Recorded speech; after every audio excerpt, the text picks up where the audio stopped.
Bonjour à toutes et à tous, aujourd'hui vous êtes formidables, vous le voyez, est en direct de la Maison d'Isieux, musée mémorial où vécurent 44 enfants juifs avant d'être déportés lors de la rafle du 6 avril 1944. 80 ans plus tard, à l'occasion de la commémoration de ce triste événement, nous reviendrons sur l'histoire avec Beat et Serge Klarsfeld, infatigables chasseurs de nazis, mais aussi avec Alain Jakubowicz, avocat et administrateur de la Maison d'Isieux. So they say, dance for me, dance for me, dance for me, oh, oh. I never seen anybody do the things you do before.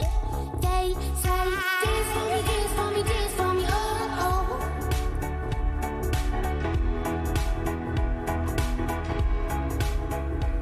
Merci d'être avec nous en direct pour cette émission exceptionnelle. Nous sommes au cœur, vous le voyez, de la salle de classe dans laquelle étudiaient les enfants de la Maison d'Isieux avant que leur insouciance ne soit enlevée le 6 avril 1944 lors de cette rafle. Pour en parler, j'ai à mes côtés ce matin Beat Klarsfeld. Merci d'être avec nous. Vous êtes ambassadrice honoraire de l'UNESCO pour l'enseignement de l'histoire de l'Holocauste, envoyée spéciale également pour la prévention du génocide. Vous êtes née en Allemagne.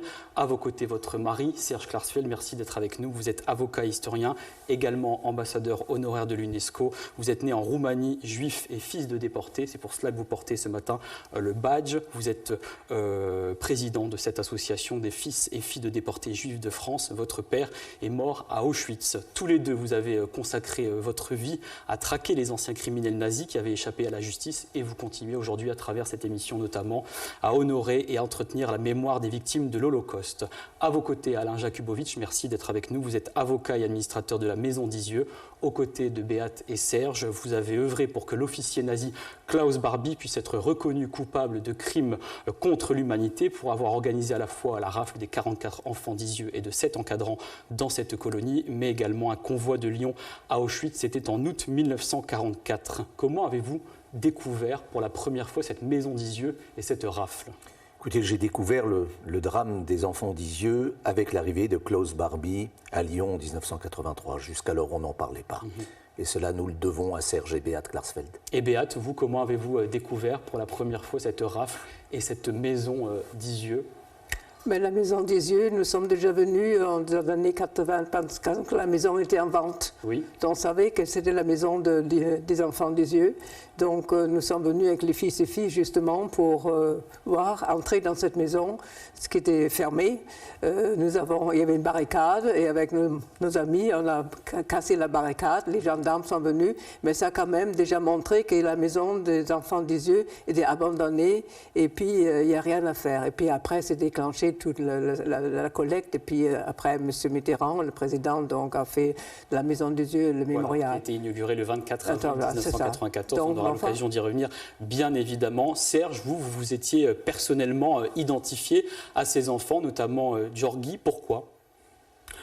Je me suis identifié à tous ces enfants parce que, et pas seulement à ces 44 enfants, mais aux 11 000 enfants qui ont été déportés de France, parce que j'ai noté tous les 11 000 noms, leurs prénoms, leur âge, leur adresse, leur parcours familial, et que Giorgi est un enfant un peu exceptionnel parce que c'est mon jumeau.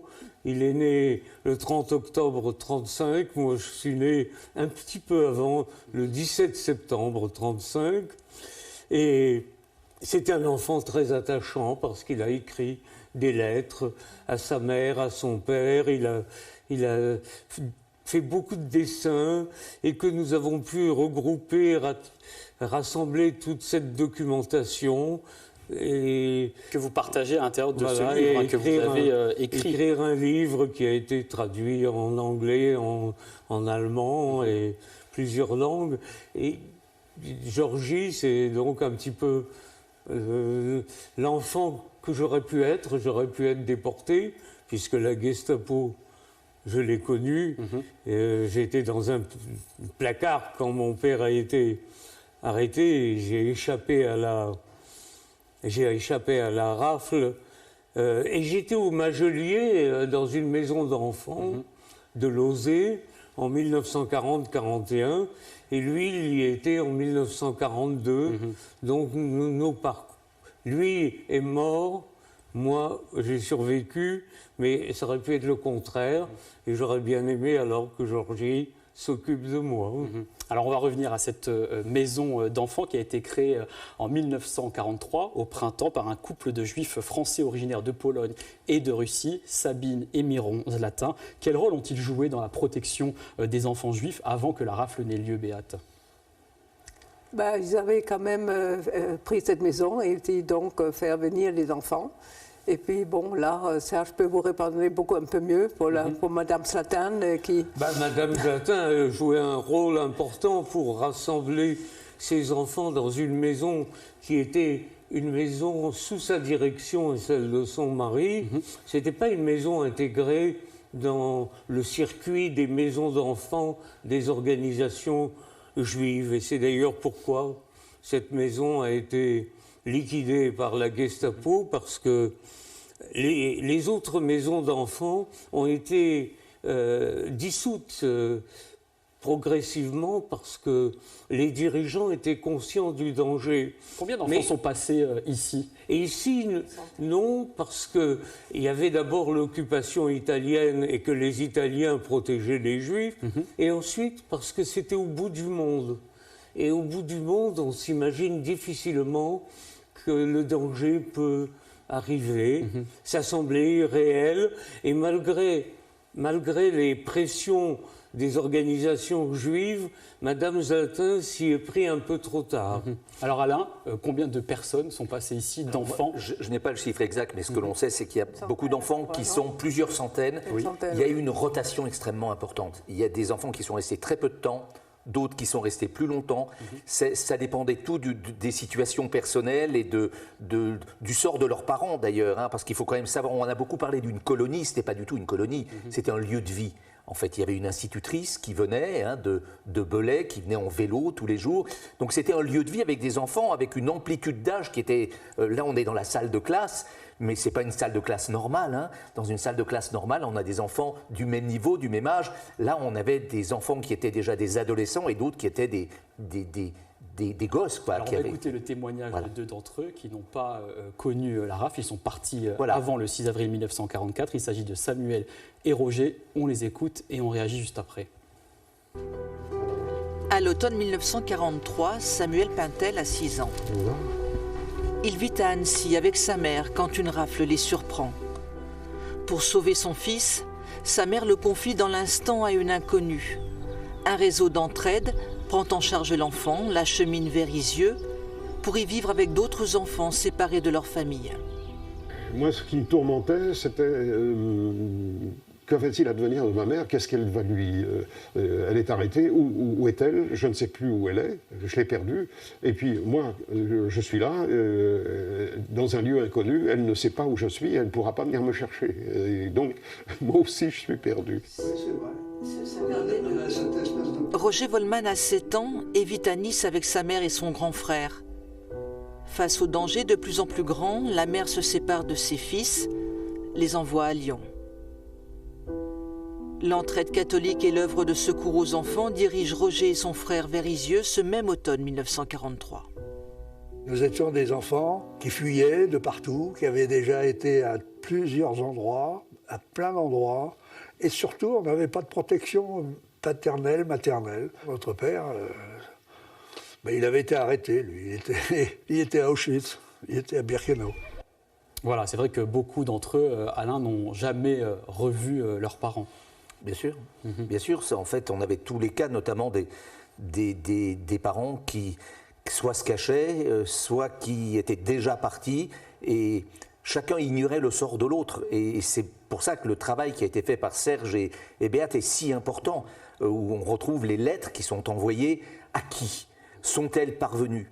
Non, en réalité, c'est pour ça que c'est si émouvant d'avoir pu retracer la vie de chacun de ces enfants, de leur redonner vie d'une certaine façon, et de montrer qu'en fait ces lettres, elles ont abouti, voilà, grâce au travail de Serge et Béate. On peut les voir ici. Et on peut les voir ici, on les a évidemment, ça a été une partie importante de la plaidoirie de de Serge Klarsfeld au cours du procès. Alors justement, à ce propos, en avril 1944, Klaus Barbie, officier allemand responsable de la Gestapo à Lyon, ordonne la rafle de 44 enfants et de 7 éducateurs. Comment s'est déroulée cette rafle ici ?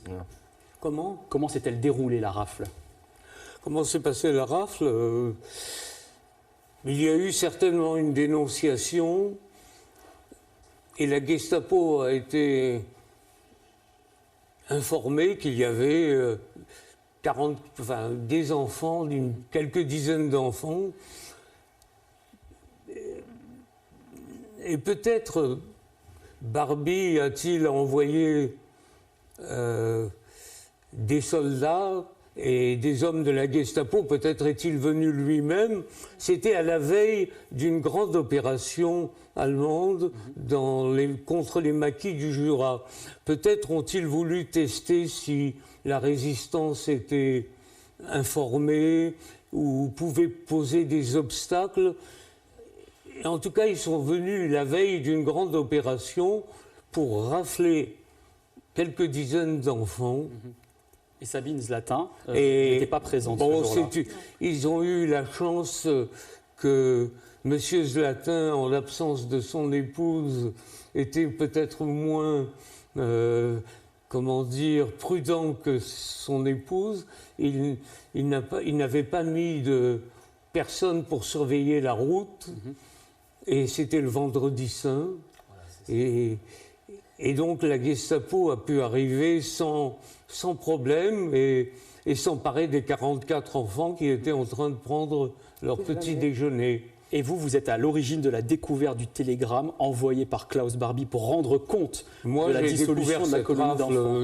Longtemps avant. Comment vous avez mis la main sur le document ? Dans les documents de Nuremberg, parce qu'à Nuremberg a été évoqué par le gouvernement français le rôle de l'anti-juif que jouait par les Allemands, la solution finale, et le téléx que Barbie a envoyé à la Gestapo à Paris a été un des documents clés que le gouvernement français a présenté à Nuremberg. Donc j'étais au courant de cela depuis, je dirais, au début des années 70, 1970, j'étais au courant de cela.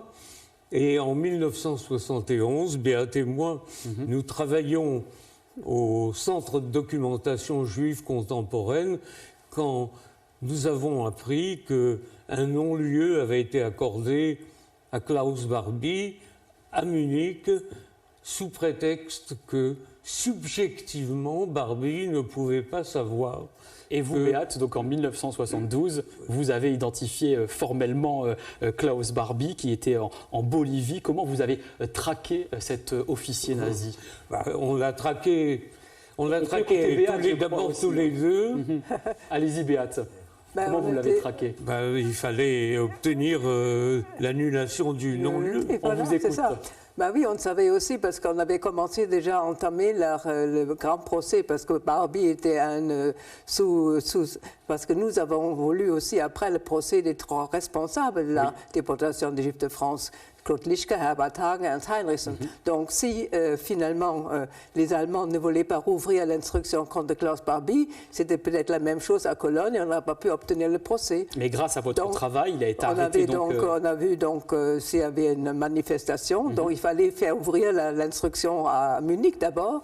Bon, la première fois, je me suis engagée, j'ai essayé de trouver des mamans qui étaient encore vivantes, dont les enfants étaient déportés des yeux. C'était donc Madame Benguigui et Madame Hallenbrunner. Avec Madame Benguigui, je suis allée à Munich devant le tribunal. On a pris la grève de la faim. Elle a montré les photos des enfants. Bon, finalement, le procureur nous a fait monter en disant, écoutez, si vous pouvez apporter la preuve que Barbie connaissait le sort des enfants, apportez-moi les documents. Donc, on est revenu à Paris, j'ai apporté tous les documents. Et puis aussi, il y avait, entre-temps, dans le journal Die Deutsche Zeitung, la photo de Barbie et puis notre ami, enfin, c'est devenu l'ami Herbert John, qui est à Lima, à côté de la maison où Barbie, qui était entre Bolivie et Lima, habitait chez Schwendt. celui qui avait inventé des livres sterling, des commandes. Et puis, il pensait d'abord c'était quelqu'un d'autre. Il dit après, voilà, il a apporté cette preuve au procureur. Et Berbéat y est allé à plusieurs reprises. Oui, voilà, à Lima pendant presque d'abord. 10 ans. Ça a été un travail de 10 ans jusqu'en 1983, où il a donc été arrêté, extradé vers la France, incarcéré dans la prison de Montluc à Lyon, où il avait donc torturé le résistant Jean Moulin. Qu'avez-vous ressenti quand cette arrestation a eu lieu? On s'est barqué, je suis reparti la deuxième fois avec Mme Hallum-Brunner. On a manifesté devant le bureau parce que la demande d'extradition a été refusée de toute façon. Donc il fallait trouver une moyenne de le faire venir. Et puis donc on a manifesté devant le bureau de Klaus Barbie à La Paz. On était arrêtés, on a quitté le pays. Ils sont nos amis boliviens. Qui ont aidé. Nous avions des amis boliviens dans l'opposition. On a tenté avec Régis Debray de faire enlever Barbie par des officiers boliviens. Et puis, nos amis boliviens sont arrivés au pouvoir. Et beaucoup de choses, oui. le principal d'entre eux, Gustavo Sanchez Salazar, est devenu ministre de la Sécurité. Et c'est lui qui a arrêté Barbie et qui l'a mis dans l'avion. Voilà. Et le procès a eu lieu donc en 1987. Vous étiez présent lors de ce procès, durant lequel donc, vous faisiez partie des avocats, tous les deux, avec M. Jakubowicz. Est-ce que vous vous souvenez précisément de l'intervention notamment de Sabine Zlatin? Oui, bien sûr. Qui a oublié l'intervention de Sabine Zlatin? Mais ce n'est pas la seule. Hein, moi, je crois que, évidemment, ces propos, et les enfants, c'était qui? C'était des maquisards, c'était des résistants? Non, c'était des innocents. Enfin, tout le monde a entendu ça, tout le monde doit entendre ça. Mais il n'y a pas de héros dans ce procès. Je dirais que le témoignage des femmes anonymes, moi j'y ai consacré un grand travail parce que le témoignage de toutes ces femmes, oui, parce qu'il n'y a pas uniquement Sabine Zlatin, est absolument extraordinaire parce qu'on a défini au cours de ce procès intrinsèquement le crime contre l'humanité au travers du témoignage de ces femmes. Mais bien sûr que je me souviens de ce témoignage, il était poignant. On a d'ailleurs repris, on le voit ici, on le voit au Centre d'histoire de la résistance et de la déportation. On va écouter quelques secondes. C'est un moment clé de ce procès, bien sûr. On l'écoute. Les enfants, les 44 enfants, c'était quoi? C'était des résistants, c'était des maquisards. Qu'est-ce qu'ils étaient? C'était des innocents.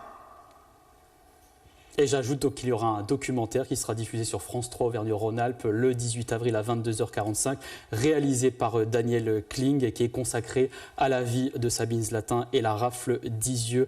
Un documentaire évidemment à ne pas manquer qui s'appelle Sabine Zlatin ou l'impossible oubli. On va revenir au procès de Klaus Barbie que vous avez vécu, un procès hors norme durant plus de 2 mois, durant lequel il y avait quand même 150 parties civiles représentées par 39 avocats.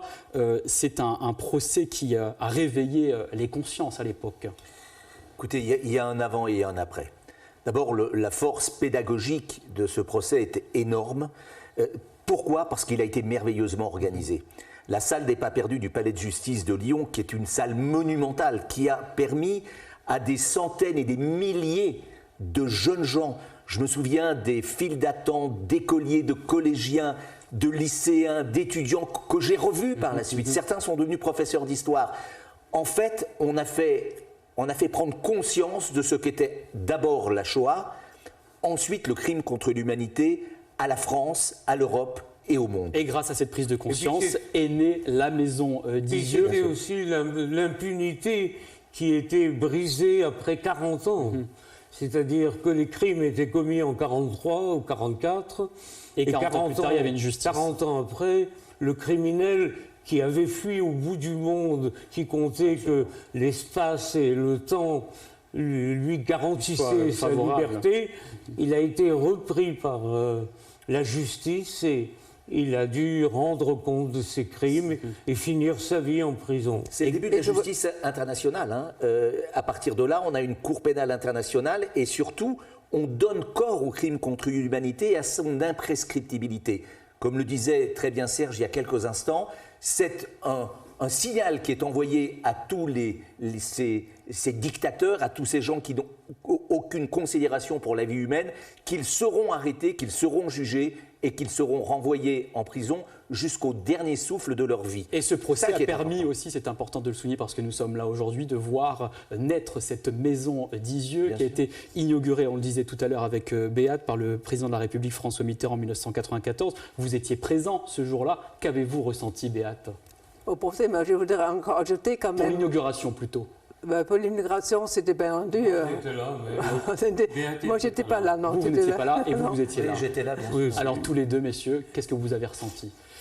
J'étais heureux de voir que les efforts que nous avions fournis pendant 12 ans pour faire revenir Barbie avaient donné un résultat qui redonnait vie à ces enfants. Et ces enfants, ces 44 enfants, étaient pour les autres enfants à venir, les nouvelles générations, eh bien, c'était, comment dire, un exemple. C'était un exemple. Leur vie avait été tranchée, mais ils continuaient à vivre et ils continuaient à comment dire, à envoyer un message aux autres enfants. Voilà, à travers de nombreux documents, on le disait tout à l'heure, Alain, vous êtes administrateur de cette maison d'Isieux aujourd'hui.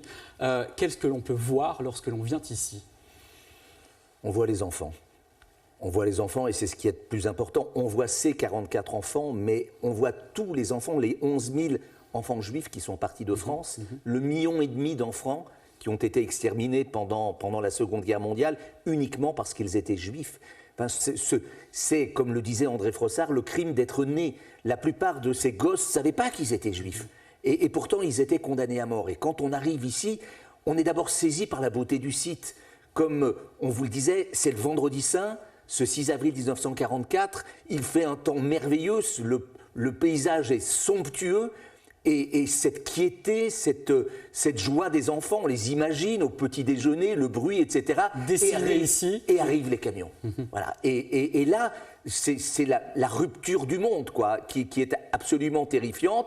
Et ces gamins qui montent dans les camions avec la Gestapo et les armes, c'est les images que l'on voit. Pour ça qu'au cours de ma plaidoirie, moi j'ai montré l'enfant à la casquette dans le ghetto, c'est la même chose. Et ces enfants à qui les moniteurs font chanter dans les camions, vous n'aurez pas l'Alsace et la Lorraine. Enfin, je veux dire qu'il y a un choc qui est si violent, si terrible, et je crois que les gens qui viennent ici sont saisis réellement, simplement par le silence. Il n'y a pas besoin de mots. Et par les documents qui sont présentés aussi. Bien sûr. Il y a énormément les documents, ça c'est l'œuvre de Serge et Béate, on ne nous dira jamais assez. Il n'y a pas de procès Barbie, il n'y a pas de maison d'Isieux, il n'y a rien de tout cela s'il n'y a pas Serge et Béate qui sont à la manœuvre et qui mènent ce combat. Et il est exemplaire et il est surtout historique. Et Serge et Béate, vous vous êtes rencontrés dans les années 60, c'était dans le métro à Paris. Votre combat donc, contre l'oubli de la Shoah aurait été le ciment de votre couple. Il y a une bande dessinée d'ailleurs qui vous est consacrée, signée Pascal Bresson et Sylvain Dorange, qui retrace votre engagement. Quel a été le carburant qui vous a permis de tenir durant toutes ces décennies? Le carburant, je veux dire, c'était surtout la vie très, très heureuse. Voilà. Moi, j'ai agi en tant qu'Allemande non juif, dont le père était dans l'armée allemande. Papa, Serge, était un juif dont le père était déporté à cause des Allemands. Et puis, donc, nous avons, chacun a rempli son devoir. Moi, en tant qu'Allemande non juif, je me suis engagée historiquement. Je n'étais pas coupable, mais c'était quand même une obligation pour moi de m'engager historiquement. Et je l'ai fait.